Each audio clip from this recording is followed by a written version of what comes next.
Yay! Is it good? I think I'm on time for the first time forever. It could be, yes. It looks like I am live and I am on time. He says, I'm coming at you at 2 o'clock in the morning here, Perth time. Sound like a radio DJ now. I haven't seen you yet. Where are you? I've just got Rue, in case you're watching, checking to make sure that it's all working and that everyone can hear me and things like that. I've got a little live picture there, and I've got a little button there which says 25 seconds, but... Okay, wait. I'm finding you. I'm getting you. Expanding you. And then I'll copy your link. Anyway, while she's going to do that, I'll do my customary little bit of waffle. Got a few things I've been going on with recently. Just had a free sale on That Bear at My Pants, which did pretty good, so quite chuffed with that. Managed to give away 12,500-ish copies. So that was pretty impressive. We'll hopefully see a few of those sort of people getting interested in the rest of the books and perhaps going on and reading some more. Who knows? But pretty happy with that. Anyway, did well, and hopefully it'll give a few smiles to a few people who are sort of, not feeling too good, what with the world being as it is and everything. I'm actually wearing a jumper because it's freaking freezing here. Freezing. Perth. Jill says it's not freezing. Yeah. She knows real freezing. Okay, yeah. So my sister in New Zealand, where it's actually snowing in her back garden, yeah, slight difference. But for me, when they said, like, we're moving to Australia, I thought it was just like 24/7 pure sunshine and warm temperatures and board shorts and surfing. And they because apparently everybody thinks that, they don't bother to build the houses with insulation here. So it's not really that cold here by like regular standards, but because there's no insulation, single glazed windows, it's as cold in the house as it is outside. So it's about 10 degrees or something outside at the moment, and it's about 10 degrees inside as well. And I don't know, God knows what's going on. I like this weather. Anyway, nice to wear real clothes. So I've got a new sci-fi book. I know not a lot of you guys are really that interested in those ones, but the sci-fi book, my new one, it's the last one in the series. So that's coming out in 4 days' time. And I am doing another series of those with the same characters, but I'm just going to take a little break from that while I do another travel book. So yeah, so that's going to be, I'm just sort of trying to beat it into shape now and trying to figure out actually what I'm going to write about, sort of trying to get a cohesive line throughout the story instead of it just being scattershot, lots of different anecdotes from when I was here and when I was here and when I was here. But we'll try and figure it out anyway. But in terms of the travel books, one of the cool things I've finally done, there exists a lot of material for That Bear Ate My Pants and the second two books 2 and books 3, that never got published, and I've been harping on about it forever. I called it the missing chapters, like the director's cut sort of thing. And I told my mailing list, going on 6 years ago now, I'm sure, when I started doing a mailing list, that one of the benefits of joining was I was going to send them these missing chapters when I edited them, and then I never did. Anyway, I've now actually started doing it. I've got some. So today's reading is quite short, so I'll probably just tack on to the end of it one of the fabled and missing chapters, because it's a pretty good one. Happy memory of mine anyway. So I'll do this and then I'll do that. But the good news is that I'm going to start sending those out now to people on my mailing list. And anybody who wants a copy, just get in touch anyway, because obviously I'm just giving those things away. So I've got volume 1 of the missing chapters. I've called it the missing bits of the bear, because I've got a slightly twisted sense of humour. But there's no internal organs or anything. It's not on the fur tray. You can see my slippers. I have no idea what that is. Just deny all knowledge. Whatever the hell it is, this critter that's sneaking in the side of shot there. I didn't even know. I haven't been right. Anyway, I think I've waffled for long enough, so I'm going to have a quick swig of my adult beverage. Sadly, not adult beverage. And this particular story was requested by my mum, because she always liked this one. Toilet humour, what can I say? It's always the biggest seller. So this is taken from right in the middle of the book, right in the middle of my stay in Santa Martha, and we had an ensuite bathroom, I guess, to the dormitory that we all slept in, all the volunteers. Pretty shoddily built, and but that was what we had, you know. Toby had his own bathroom, but this was the one that we had, and the door got broke. Anyway, that'll spoil the story, so I'll tell you now. Right, we ready? Yeah, baby. Yeah, Rue's listening. Sitting there wearing a slippers. Apparently, Rachel is watching you screen mirrored to her TV, so I just said, I hope you're not in high definition. Oh, Jesus. Yes, I'm starting to thin, guys, just so you know. I've had a haircut, had a shave, and actually, it might be too much information, but a couple of days ago, Rue actually waxed me, my chest, all the way down. It's a product of how bored she must be getting. I think she gets more sadistic the more bored she gets. So, Look, you've got a lot of hair. That was fun. No, you've got less hair. Another reason why I'm fully rugged up. You don't want to see what it's like under there at the moment. Disturbing. Moving right along. So, this chapter is called Bathroom Break. The toilet door was locked, and there wasn't anyone inside. The latch had developed a decidedly Ecuadorian personality recently, choosing who could exercise their bodily functions and when with callous disregard for our comfort. Now it was dead. The crafty old bugger was in latch heaven, and as a parting shot had decided to expire in the closed position. It was a bit of a problem. 6 people, including 3 girls, well, 2 girls and a wobble gong, and I have a bladder the size of a golf ball. Not to mention most of the bunch were vegetarians. If we couldn't get to our one and only toilet soon, this place was going to start to smell. In truth, it already did smell. Damn vegetarians. By a lucky twist of fate, or in fact my tight-fisted boss skimping on building materials disguised as a lucky twist of fate, the bathroom walls didn't go all the way up to the roof. The room was more like a cubicle built in the corner of the dorm room. About 8 feet high, the walls were capped off with a wooden ceiling nailed securely into place to keep unpleasant odours out of our bedroom. I knew how effective it was because I was frequently forced to take refuge from the smell of the bedroom by hiding in the loo. I got a rickety chair and balanced precariously on top. I couldn't get onto the bathroom roof as it was too close to the ceiling proper and would never take my weight in any case. When I said it was made of wood, I was perhaps being overly generous. Hardboard is a more accurate description. Here again, the consistently poor quality of local building standards might act in my favour.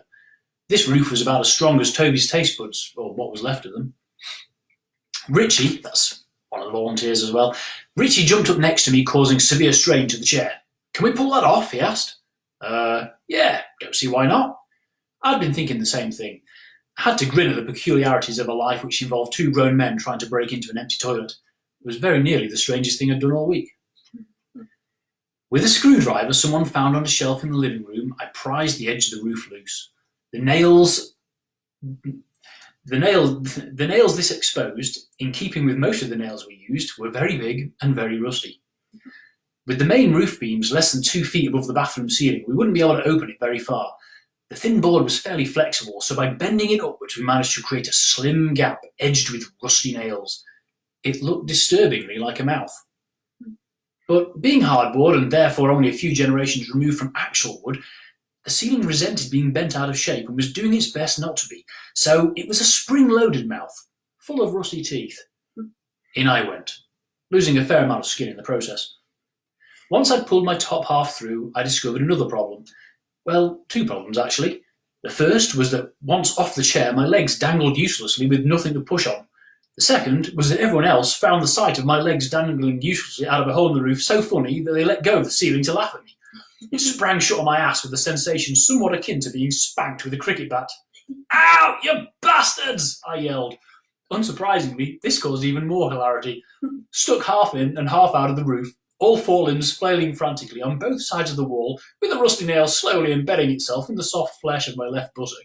Now was not the best time to laugh. It was also exactly the wrong time to have that thought. I felt a chuckle coming on. "No!" I called to the others. "Don't make me laugh, you buggers!" But it was too late for that. All I could hear was echoing guffaws from outside, and I could picture 5 people rolling around the floor, holding their bellies as my legs protruded above them, flapping pointlessly. I started to laugh so hard I couldn't stop. It was the sheer insanity of the situation. I could imagine Toby explaining it to a bewildered fireman who scratched his head as he looked up at the visible half of me. For about 10 minutes, 5 people sat around cracking up. I just cracked up where I'd angled. What a way to go, I thought. Stabbed in the arse whilst trying to break into an empty toilet, and then bleeding to death because I couldn't stop laughing about it long enough to get out. Must control myself. Reaching out with both hands, I braced myself between the side walls. I wriggled my ass a few more inches through the gap. Then my hand slipped and I fell 6 feet into the toilet. A minute later, the bathroom door clicked open. I stood inside, one hand on the traitorous handle, and looked out at my equally traitorous workmates. The laughter was slowly winding down.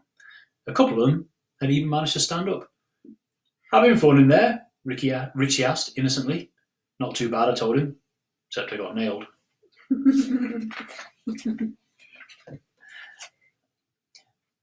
After a crazy 2 weeks, Carrie and Richie left within days of each other.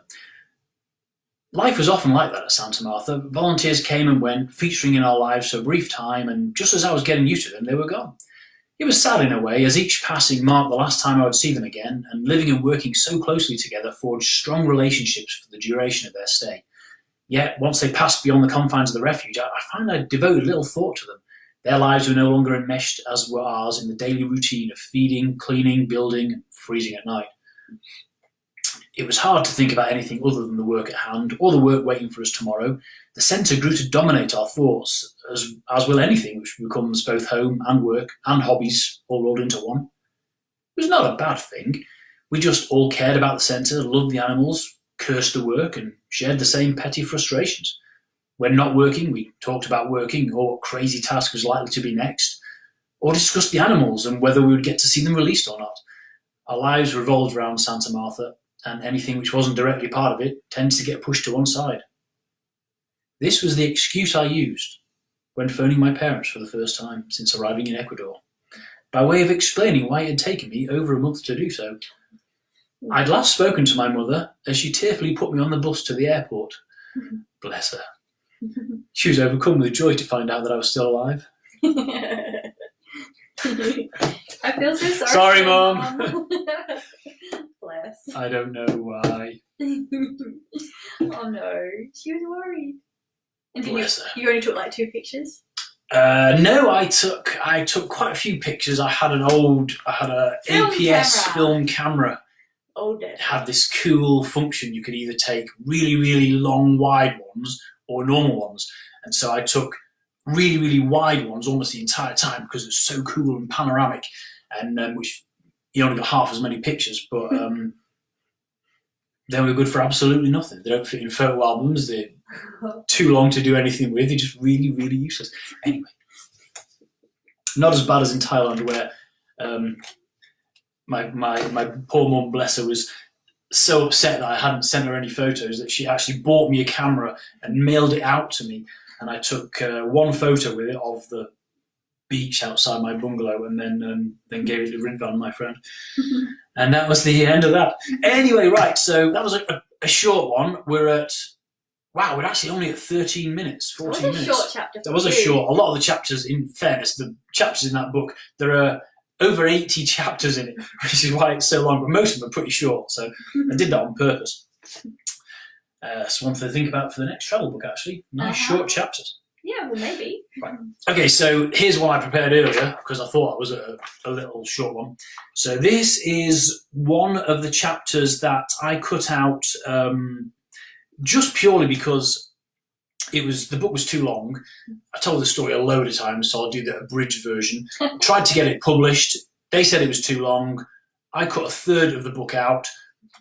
wouldn't publish the bugger anyway.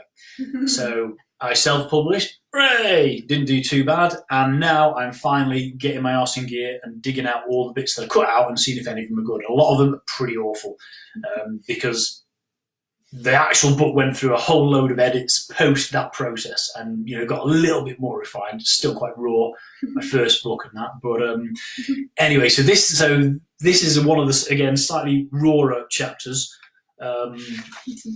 But it made me laugh at the time, so I thought I'll read this one out. It's called All the Small Things. Steve was not a small thing. Steve was a new volunteer, flowing into our lives so quickly and seamlessly that I frequently mistook him for another volunteer we'd had recently called Chris. In fairness, they did look very similar. Medium height, slender Englishman with haircut so short it was more worthy of the name Fuzz. Seemed to be no end of guys like this. I'd be rambling on over dinner, recounting some crazy adventure from early on in my stay. When I turned to Steve to corroborate some aspect of the tale, he'd look a little confused and say, "Dunno, mate, I just got here." It was embarrassing the first time. By the 25th, he probably wanted to knock me out. But Steve was a good guy. Handy and willing, he brought fresh enthusiasm, which in me was beginning to flag. I was starting to feel like I'd done this so much. The feeding, the cleaning, the endless digging and tree felling and wire stretching. It wasn't that I didn't enjoy it, just that it was becoming monotonous. And yet, every now and then, something would happen to interest, amuse or scare us, usually all in quick succession. On his second morning with us, Steve came out of the brick outhouse where our prized Zonga Zonga monkeys lived and approached me with a concerned look on his face. "There are some little rats or something in with the Zonga Zongas," he told me. "Are they supposed to be in there?" He probably figured out that as volunteer coordinator, I should know about these things. He had a lot to learn about Santa Martha. "Yes, of course," I confirmed, trying to sound like I believed it. "I mean, are there? I don't know. Let's have a look." Ecuadorian inscrutability is just not possible to fake. So he led me back to the outhouse, a storage shed built onto the side of the main house that had become accommodation for those of our creatures that couldn't stand the intensely cold mountain nights. In one half there were tanks for various snakes and the unfortunate tarantulas, which had by now dwindled to a handful of live specimens. The other half of the space was completely enclosed with wire mesh, forming a really decent enclosure filled with tree-sized branches for some tiny tropical monkeys. I love these guys. Everyone did. They looked to be about the size of my hand, timid balls of bright orange fluff, about the least likely animals I ever saw in my whole time in Ecuador. Their frizzy fur was like an all-over body perm, cunningly concealing the fact that there was almost no monkey beneath it. I hadn't discovered how tiny these guys really were until I had to catch one for a blood sample. My hand closed around the little fella, only to have him slip straight out and bounce over to the other side of the cage. I'd been sure I had the guy, but I tried not to squeeze him so tight because he looked so fragile. In fact, I just had a handful of exotic hairstyle. When I finally did manage to catch him, I discovered the amazing truth. The actual monkey was about the size of a stick insect. I could have made a more convincing creature out of pipe cleaners in about 5 minutes. We'd had a proper fiasco trying to get blood from the poor guy. The needle was nearly as thick as his arm. Somehow it had been achieved, with Leonardo the vet supervising and an extremely hot assistant he'd brought with him for the day, helping out. She'd been quiet, efficient, and not at all given to flirting with lanky foreigners who had a tenuous grasp of Spanish and ridiculous hair. Sigh. I could have watched her all day. Actually, I did watch her all day. One glorious day of sun, surgery, and small monkey molestation. Alas, she never came back again, hopefully not due to my over-enthusiastic attention. And the next time we visited Leonardo's surgery, Glaudina was working there. Damn, that vet had some good taste in assistants. Anyway, I digress. With their permanently confused expressions and great big boggly eyes, the Zonga Zongas always looked like they'd just woken up in a strange place and hadn't quite figured out where they were yet. They were scruffy and adorable, and they probably could have survived outside as well as any of the other monkeys. I think they just scored the cushy inside cage solely on cuteness grounds. Normally at feeding time, they would be bounding rather cautiously around the cage, but this time something was different. They both huddled in the far corner, arms wrapped around each other, and sitting on the branch in front of their food bowl was a WTF? I had absolutely no idea what the creature was. And there was another one emerging from the little wicker basket attached to the side of the cage that was the Zonga Zonga's house. They looked like Well, rats, I guess, but with long, bushy tails. One glance at our poor little monkeys cowering in the corner told the whole story. These rat things were pure evil. Steve offered to carry on my part of the feeding outside so I could have a closer look at the critters. He left and shut the door carefully behind him, for which I was about to become very grateful. I was being super cautious as I opened the unnecessarily small door to the cage. In front of me was an entire wall of mesh dividing the room completely in half. Some bright spark, and I need name no names here, must have decided during the construction process that it only needed a door the size of a dinner plate. Every morning, I defied the laws of anatomy and physiology with a contortion routine which would have had Houdini foaming at the mouth. First the food bowl went in, followed by the ladle. The two couldn't get through together. My head was generally next, and it was one of the few times I was genuinely grateful to Toby for getting my hair shaved off. Kneeling on the floor outside, I twisted my torso so that my shoulders went through the opening, diagonally until my arms, pinned at my sides, were through as far as the elbow. Then I put my forehead on the floor inside of the cage, took a bite of the concrete, dragged the rest of my body through my teeth. Okay, so that was a slight exaggeration, but it was a bloody small door. The irony is that had some asshole cruelly tricked them into getting shaved, the monkeys could probably have held their breath and escaped through the holes in the mesh. Anyway, I doled out a few extra scoops of food in the hope that there was plenty and everyone would at least get some. It was a situation I'd have to keep my eye on, though. I wasn't at all happy. The rat thing by the food bowl had fled at my presence, which was a good sign, and allowed one of the zongas to approach for a nibble. I dropped some extra sweet corn kernels into the bowl, as I knew they loved them. Several times I'd watched them tear through a whole bowlful of food like old women at a jumble sale, flinging handfuls of oats and fruit in all directions until they found a treasured bit of corn, which they then sat and ate with both hands at high speed. Oh, they were gorgeous. This time, my little guy was a little more cautious, and suddenly I knew why. On the floor beneath my feet, there was a standoff. Rat and monkey faced each other, glaring. Then there was a brief hiss, a very small orange blur, and the monkey was out of there. And out of the postage stamp-sized door, damn it. I dragged myself back out of the cage and swung the door closed behind me. The monkey was climbing the outside of his cage furiously, but soon discovered there was nowhere to go. I'd noticed that they never moved along the floor unless it was unavoidable, probably for the best, given that anything upwards of a mouse could have eaten them in one bite.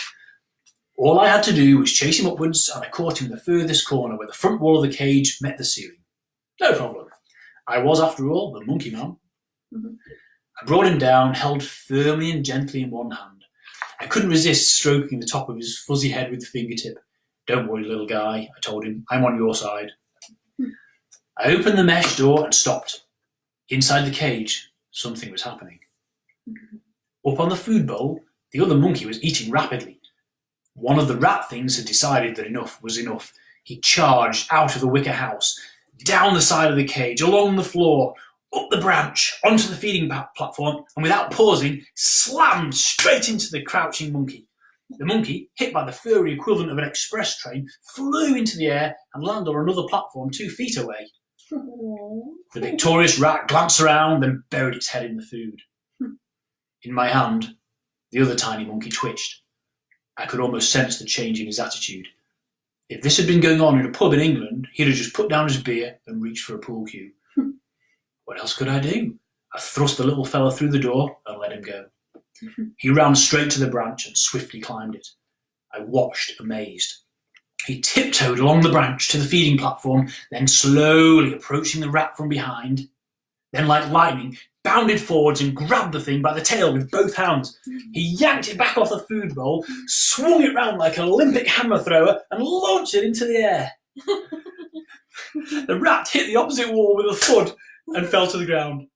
It stood up, took a few unsteady steps, then shook itself.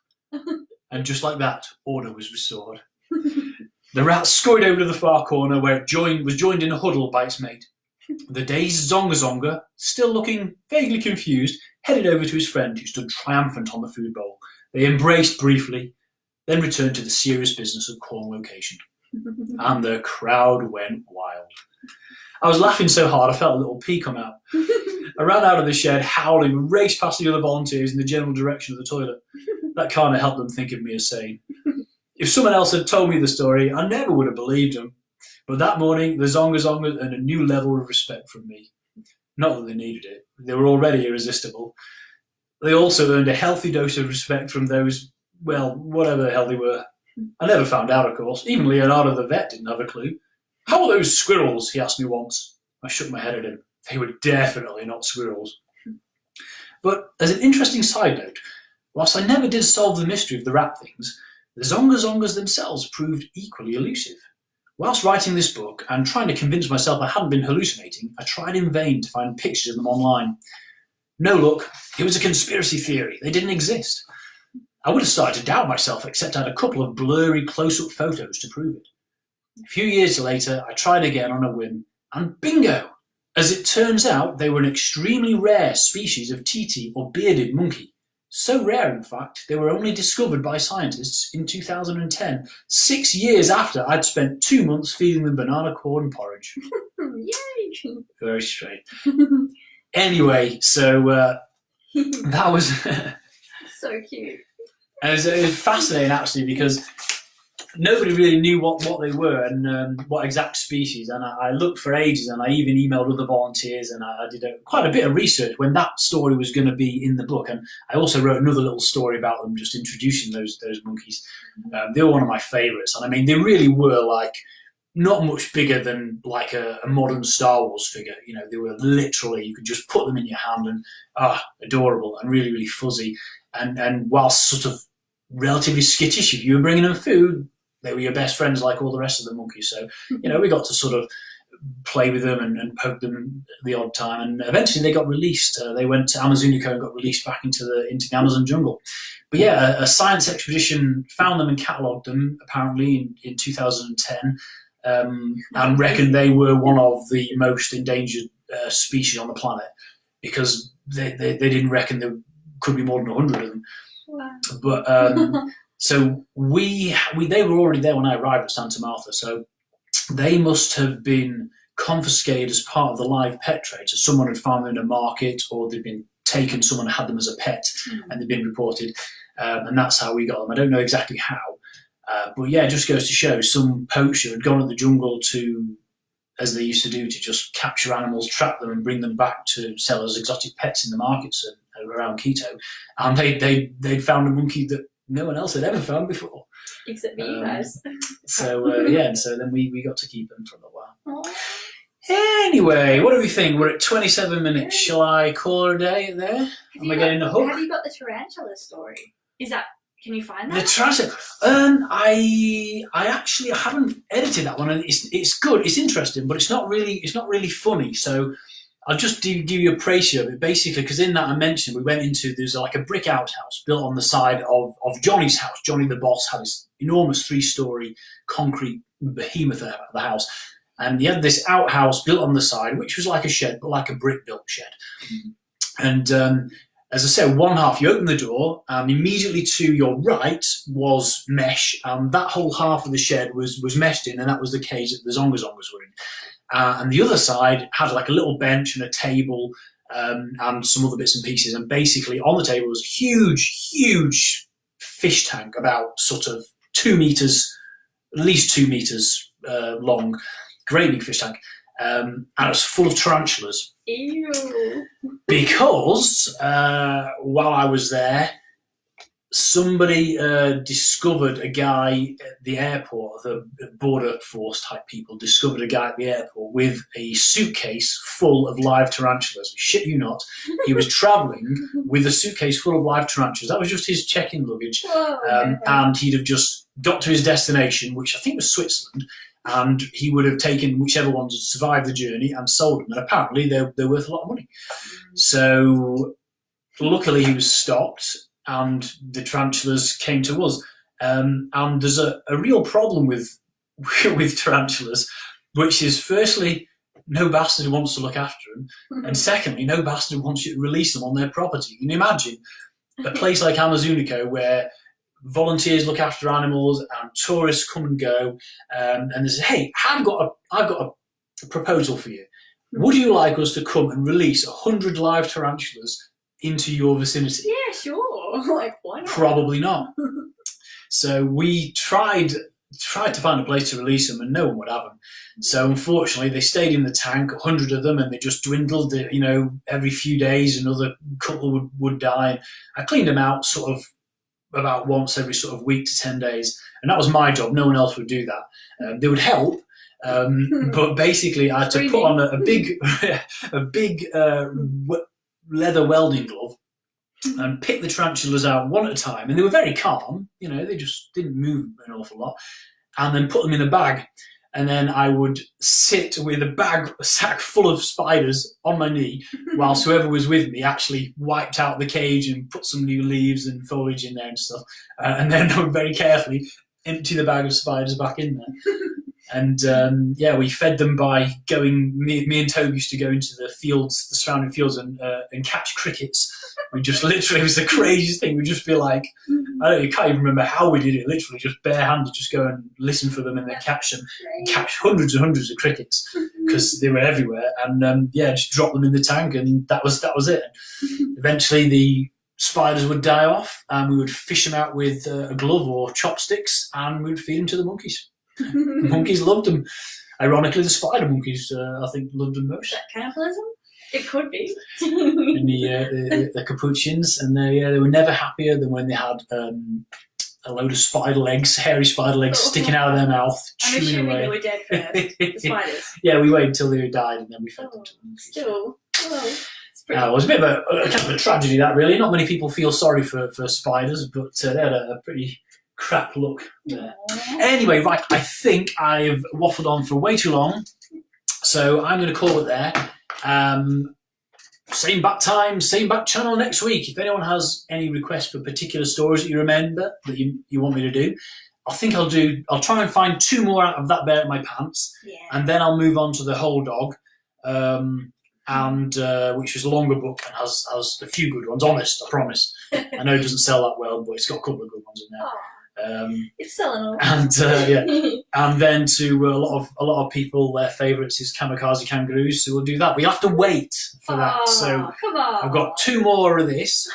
Then I'm going to make you sit through 5 chapters from Don't Need the Whole Dog. So serves you right. By the time, yes. I dedicate that one to Hugh Howey. And when I read that one out. He can actually sail. Yeah, he can actually sail. Yeah, he's never going to let me on his boat if he hears that story. Right. So yes, by the time you get to Kamikaze Kangaroos, you'll have earned it, sitting through the rest of them. And then I'll probably go on. And who knows? I mean, 5 books, I said this last time, that's like, we end up with like half a year's worth of reading.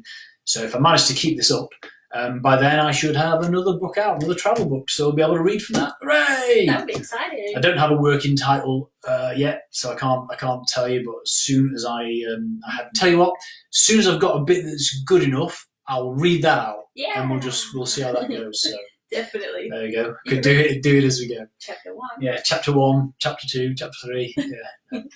Nice one. All right. Okay. Thanks, guys. Sorry, I keep looking over this way. By the way, I don't know if it's very disconcerting for you guys. That's where Ruth's sitting, in case you can't hear her giggling in the background. But she's giving me the and that. So. I would never. Yeah. All right. Thanks, guys. Hope you're having fun and you're not too depressed with the state of things as they carry on. Keep in there, guys. You know, I'm sure it's not going to be too much longer, but stay safe and look after yourselves. See you later. See you next time. Bye.